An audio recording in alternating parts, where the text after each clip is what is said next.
Okay, here we go. Hey everybody, this is Mike Callahan at 12-Stepology coming to you from San Diego, California. Not live. Let me see, I'm going to be adjusting some of this. Probably tell I'm a total amateur with this. So, 12-Stepology, I've explained it in other clips. What 12-Stepology is about, and it's the study of the 12 steps of all the 12-step programs, except for a few. So what I want to start sharing about today, if you're into the steps, and if you're not, that's cool. First off, for me to get this nervousness out of me, what I usually do is just kind of set it up, realize I'm not really putting this out to a lot of people, or maybe I am, but get in the comfort setting that I'm just sitting in a meeting and I'm here to share my experience, strength, and hope. And what that's about today is prayer, meditation, how I start out my day, my do's and don'ts. We'll talk a little bit again about my tool bag. We'll talk about what are we hanging on to that we could let go, or I can just refer it back to me what I can let go. I always say that I believe in the past century and this new century that the 12 steps are one of the miracles of the centuries. They have brought me not only a way of life, but a way of life that's worth living, and taught me peace within myself, self-love, joy, a gentle calm. That's a 35-mile trail, though, that I've been walking down. And so along that way, there's been ups and downs, and there's been, marriage and divorce, and marriage and divorce, and finding my way of who I am, which I'm grateful that all these things happen, because where I am today is in the 12-step programs that I'm in has just, brought me deeper into the steps and what the steps are really about. And the first one I like to talk about is Alcoholics Anonymous, and it's the first program that I stumbled into in 1988, March of 1988, and by the grace of a loving higher power and people around me, and continued prayer, meditation, and work, and mistakes. I have 35 years of sobriety today, alcohol-free, and any harmful drugs. So the thing I like to share about AA is there's some good stuff that comes out of that, and there's a lot of dogma in it where everybody's stuck. But what I always like to share is mostly the positives, and what it's done for me is and I've shared this, but I'm sharing it again. It's built a strong foundation for physical sobriety. So I would have something to work off of when, until I found emotional sobriety, getting knocked down time after time after time with ups and downs of sobriety. I was sharing this with a friend the other day that, I started drinking and using when I was 13 years old. And so when I got sober at 28 years old, that's the mentality that I had. That's where I started from, was a 13-year-old irresponsible, immature teenager. And I just didn't start going to the 12-step programs and heal overnight. I had a lot to learn, and I had a lot to unlearn, and I'm still unlearning today. I share that a lot about the men that I mentor. Is that, we have 95% of unlearning to do from our childhoods. And that's just my belief. You can believe whatever you want. That's just where I come from. The stats are different in different areas of the internet. The fucking internet. Anyway,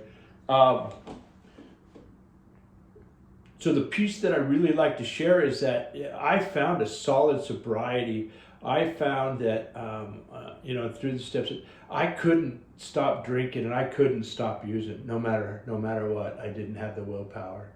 And until I reached that humble, I like it. It's shared by different people, but that piece where I knew that there was no way out. That no one could help me. I couldn't help myself. I was totally fucked, and I was gonna either end up suicidal, which I was at the time, or I just wasn't gonna make it. And it had gotten so bad for me that. I did think about suicide, but things were going so bad, I was afraid if I let go of the wheel and went over the cliff, I would live, and end up crippled or something. That was the insanity where I was in the disease of alcoholism. I grew up in alcoholism. I grew up in mental and physical abuse. I'm not going to sit here and blame parents. It happened, and it happened to them. So I am going to blame the shadow, because it goes on from generation to generation. And I think that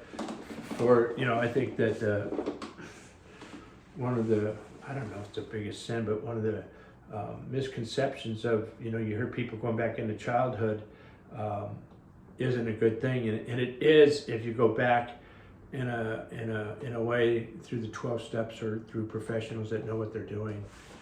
We get dragged back there every day anyway, in our minds always drag us back there.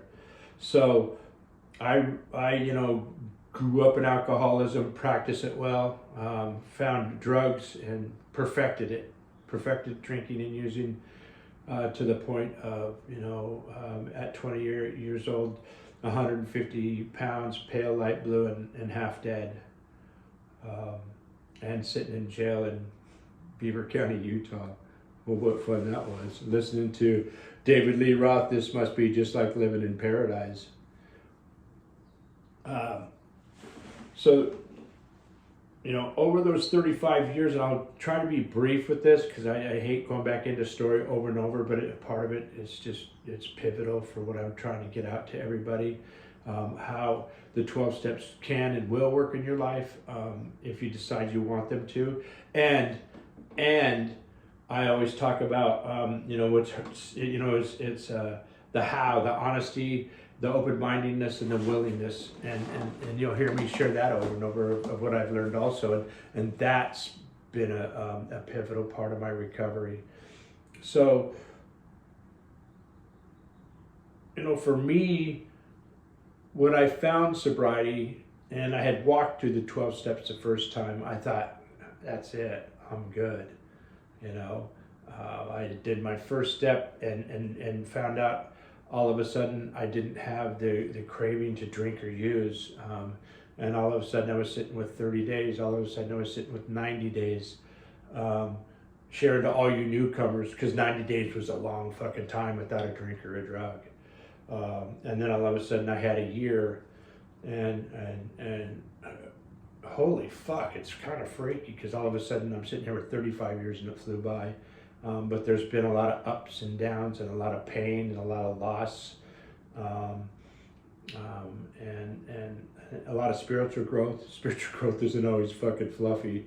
Spiritual growth can be laying in a corner crying your eyes out, wondering if you're going to make it to the next minute. Aha moments, I call them. So for me, I had a belief in the 12 steps just because they were keeping me sober. And I really thought that I was there at a year of sobriety, and I was sponsoring people and doing service work, and got married at 2 years and had a couple beautiful children, and was divorced at 5 years. And I can go on with the story, and I have two children that are just they're good human beings. They're really good human beings, and I love them dearly.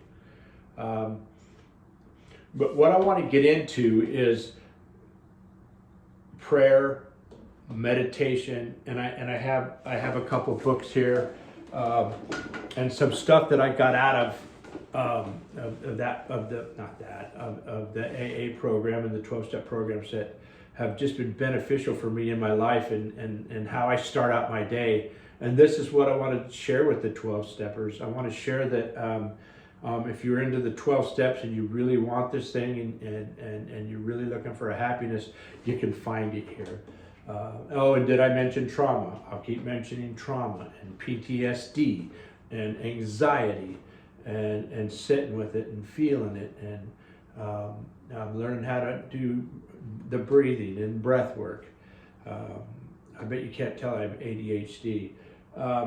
So what comes to mind, the first one I keep focus on and sharing is one of the first things out of the big book that I actually love and I still use today is that I wanted to break down, here's a funny piece for you. At 14 years old, I'm an AA brat, so my parents were sober, and my mom put up in the living room, had a little sign up there that said, God grant me the serenity to accept the things I cannot change and the courage to change the things I can. And I remember sitting there with my friends. They're gone at Disney World in Florida, and of course, parents are gone, we're partying. And in fact, I think I was about 15. We're all tripping on acid, and I had like a spiritual awakening as a result of tripping on acid, reading that for the first time. I thought, this is the fucking coolest thing ever.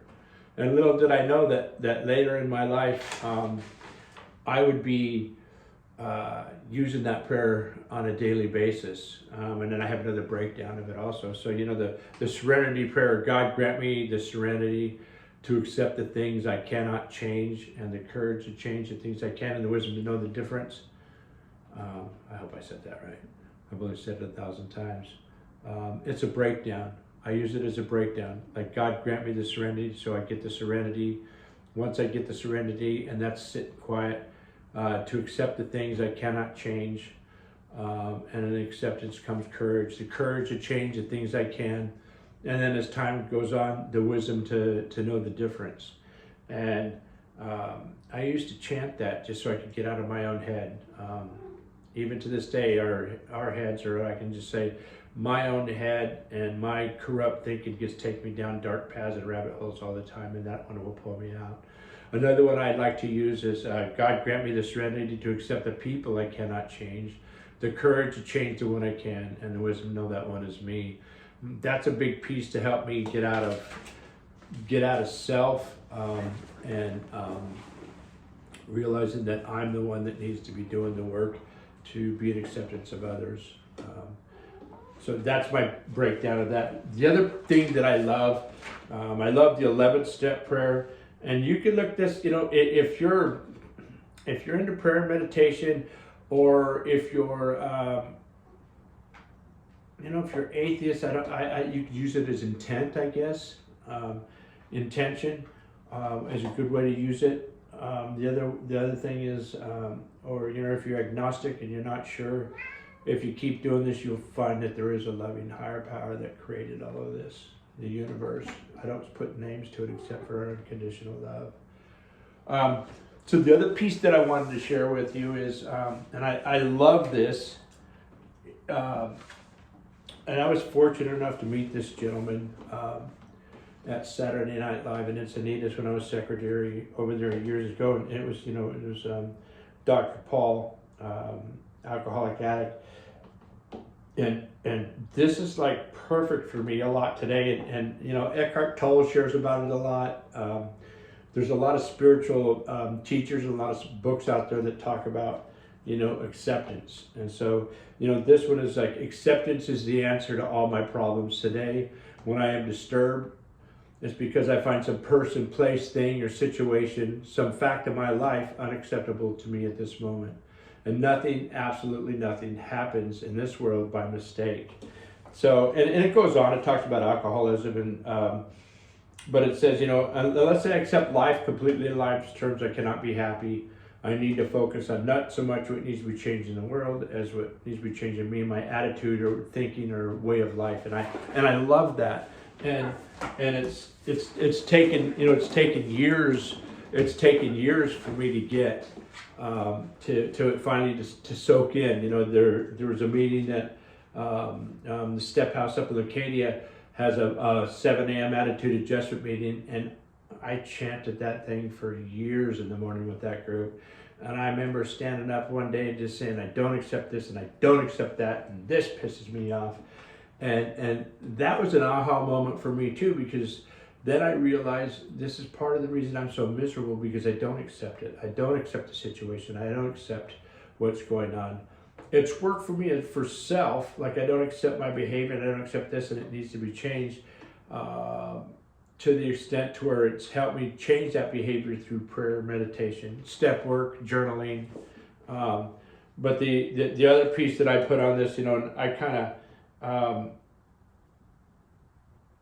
I didn't rewrite it. I just kind of put it in words that I use for my 12-stepology for the guys that I mentor. Is I put acceptance as the answer to all my problems today. When I am disturbed, it's because I find some person, place, thing, situation, some fact in my life unacceptable to me. And I can find no serenity until I accept that person, place, thing, or situation as being exactly the way it's supposed to be at this moment. And then I said, when I live completely on life's terms, I can be at peace. I need to concentrate not so much what needs to be changed in the world, what needs to be changed in me and my awareness to the issues at hand. Because a lot of times I can take issues and make it someone else's fault, will it be my fault, or just the issue I put an acceptance into it, or non-acceptance of my behavior, which helps me to change it. So that's the part of non-acceptance in it. So I just wanted to shoot that in, a part of what I'm doing, and a part of figuring this thing out of how we share how I do 12-step work on a daily basis. I'm always in the first 3 steps in the morning, and I've shared this also before, but I would share it again. It's if you want to call it prayer or intention, whatever you want to call it. I also go with a prayer that starts in the morning that goes, loving higher power, I ask for another day of sobriety, physical, emotional, mental, and spiritual, the knowledge of your will for me and the power to carry that out. Then I also go into my first 3 steps on a daily basis, that I'm powerless over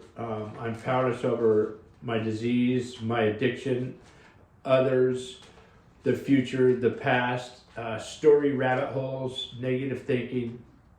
And then I come to believe that you can restore me to sanity of peace, love, joy, acceptance, self-acceptance, self-forgiveness, self-compassion, and compassion of self, compassion of others, and forgiveness of others. And that puts me kind of at a peace. And it's almost like an Om chant, but it kind of starts to soak in for me. Then when I go into the 3rd step, I said, I turn my will and my life over to the care of you one moment at a time, and ask that I align my will with you in this day. And that's it. Like that's the first 3 steps. Then from there I go into, gratitude list. My wife has a great one. It's an A to Z gratitude list. There's, we can do shorter ones, which I do, and we do a little bit shorter gratitude list of, I just start with 5 things. You can start with 1 thing. And these are things we can do to reboot our day.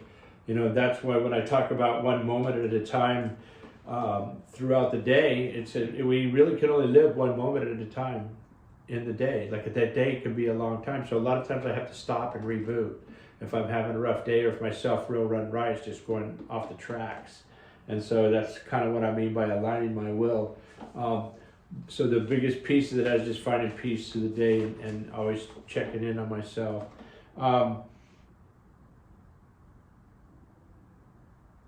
So I have serenity prayers, prayers that I like to break down, daily intentions. The other one that I like, it's they say it's the St. Francis of Assisi, but actually it was written by a Frenchman in 1912. There's a piece of history for you. And I put this for daily intention, and of course I reworded it a little bit, but just in a positive way. This is the most unselfish prayer that I've ever read. Not that I'm like a scholar in reading prayers, but this has been really helps me to get out of self and set me on the right track of what I'm supposed to be doing. This one goes into the daily intention. It's divine. Teach me Divine, teach me peace within and without. Where there is hatred, my heart learns love. Wrong, I learn forgiveness. Discord, I learn harmony. Error, I learn truth. Doubt, I learn faith. Despair, I learn hope. Shadows, I learn to bring light. Sadness, I learn joy. And that I may comfort, to be comforted, understand, to be understood, love, to be loved, and forgive, to be forgiven. It is by dying that the ego awakens to peace instead of eternal life. I kind of took out pieces of that. And then for 12-stepology, I wrote a little bit different on here. I kind of redid the 12 steps on here of this is a good one for the first step for anyone or whatever 12-step program that you're in. I cannot stop my self-addictive self-sabotage, and I'm fucked, which means I'm in that position again where one thing I like about one of the programs, they talk about incomprehensible demoralization, an aha moment before we get on our way. I put 2, came to believe that a power can restore us to clarity and the sanity of my addiction. I turned my will over to the higher power, one moment at a time for this day. 4, made a precise good and bad inventory over my past. If anybody knows anything about inventory, we want to, we don't want to look at just all the negatives, but we want to look at the positives so we don't go far down when we do the writing on that. 5, shared with the higher power myself and trusted person the exact nature of my past. 6, became willing to let go of my character defects and integrate my character traits. Character defects and character traits, in case you just haven't gotten into the other programs, is character traits have gotten people pleasing, and is a good one to share with about character trait. We don't really want it eliminated, but we want to balance it. What's my motive behind? Am I really being kind, or am I people pleasing? That's the adjustment of a character trait. 7, humbly ask my higher power to read my shortcomings and integrate my character traits into healthy traits. 8, made a list of all persons I'd harmed, became willing to make an amends to them all, putting myself at the top of the list. I don't mean that, this isn't meant in a narcissistic way, it just meant we really have fucked ourselves so many ways as we got into this program, and hurt ourselves and others so many ways that we also owe a kind, loving amends to ourselves, and that means a living amends also.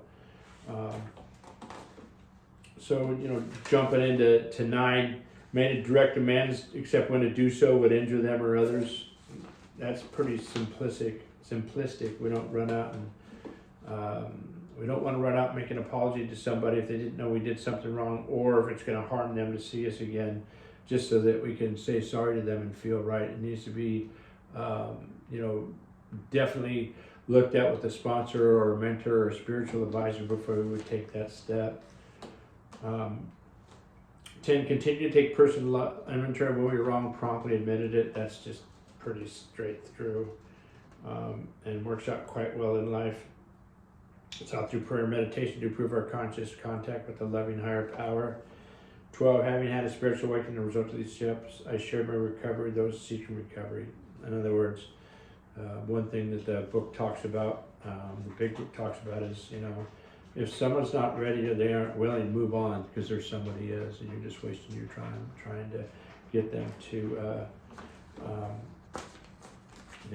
trying to make them find out that they're hitting their own bottom. They need to find out that for themselves. So setting intention, just setting intention for today, and I for myself, I put setting intention, and it's my intent to love myself. It's my intent to be honest with myself and others. It's my intention to be in the moment, and I'll go on and on with intentions on and off in different parts when I do a couple more of these takeoff tapes or test tapes or test videos. And the other piece that I like to talk about for myself, that I use for myself, that's helped me with my emotional sobriety is, something that I started giving to myself lately to improve my emotional sobriety, because I've caught myself finding some sadness around some of the relationships that friendships, and relationship with some family members that have been strained, is letting them be who they are, letting them have their path, and be able to detach with love, and not take on any kind of attack that they would throw my way. In other words, kind of like the 4 agreements: don't take it personal, which is so easy for me and my disease that still seems to come around once in a while as far as the feelings go. But part of what I like in my mornings is the essential silence throughout the day. Like, I don't have to share everything. I don't have to share a whole story. I don't have to, I can be, quiet, and I can listen, and then, and I just don't have to share as much as my brain thinks that I need to. So that's what I mean by the essential silence. And then, and then I'm careful of the storyteller. Of course, I said the gratitude list. Nothing on the outside. This is what I love. Nothing on the outside of me is my higher power, because I've done it throughout my life. That I've made parents higher power. I've made partners higher power, friends higher power, kids higher power. So much, higher power that that's when I would get into the people pleasing, or I care what people think about me. And so what I've realized over the years is that what matters is what's on the inside for me, and it's knowing that the higher power is on the inside, the peace in me is on the inside, and that's where it happens. The love happens inside of me. The joy happens inside of me. Even the sadness can happen inside of me, and I can feel that. And it's not as a result of always letting people be my higher power. And that's a tough one to learn. It's a tough one to explain. But we do it. We always do it, which kind of leads me into stepping into some of the work that I did. What I also like to share is that the other 12-step programs that I really found beneficial for myself was Al-Anon really helped me to focus on me and realize that I am powerless over other people. ACOA is like, oh my God, what an awakening. The steps and the traditions and the writing and the recovery process and the red book and the yellow book are huge pieces of recovery that we need to, what I believe, to maintain not only our physical sobriety, but our emotional sobriety and our spiritual sobriety, so that, or I can say mine, because I like to stay out of the U's, really helped me out a lot to go to the past and realize that I could go back, I could be pissed at my parents, I could process that, I could forgive myself, I could forgive my parents, and I could move on and realize that stuff happened to them. Again, that's talking about the shadow that's passed on from generation to generation of alcoholism and mental illness and abuse. So the miracle of that part is I've got to step out and where would I start with this? This is where I discovered that, this is where I started Inner Child Tribe. I was in yoga and doing hot yoga, and it just came to me, the Inner Child Tribe, because really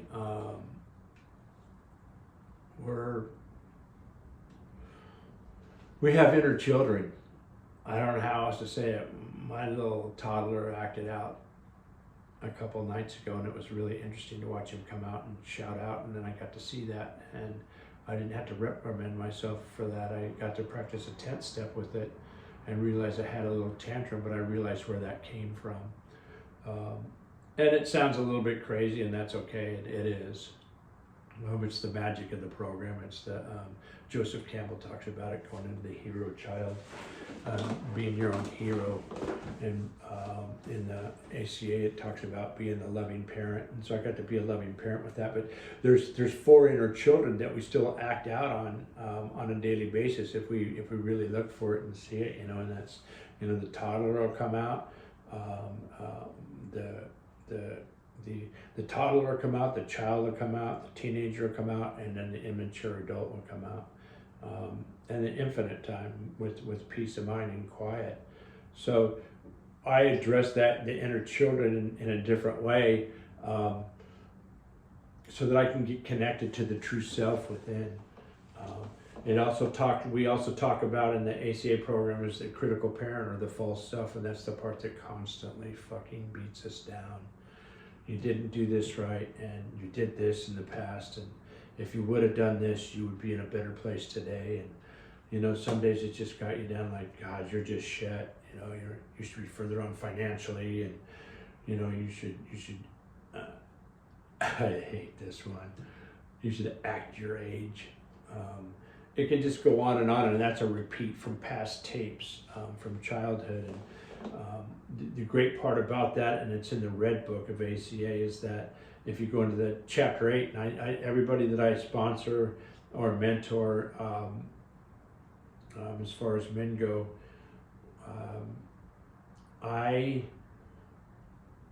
think that part introduces us to the loving parent. That part introduces us to the inner children. That part introduces us to a responsible, loving parent, which in turn then we get to be responsible, loving adults. And it's a huge piece. Amongst other things, ACA literally saved my life when I was at, my God, 25 years of sobriety. And I had hit a bottom and had reached an emotional bottom to where I was suicidal and wanted to check out. And I've shared that before. And we don't walk into programs like doing great. I stumbled into that, and I was in desperation at the end of another terrible relationship, and not knowing who I was, and feeling alone, and feeling shame. And one thing with us men is shame's really toxic for us, especially if we stuff it. It's one of the elixirs for suicide, because we really truly think there's something wrong with us, and we don't fit in this world, and we hate the shame, and we hate that sadness, and we hate that feeling, and we don't want to be in it anymore. And the scary part, and Eckhart Tolle talks about it, is that it's the pain body, and it's scary that the pain body has that power to actually control us physically to cause an act of suicide, but it does.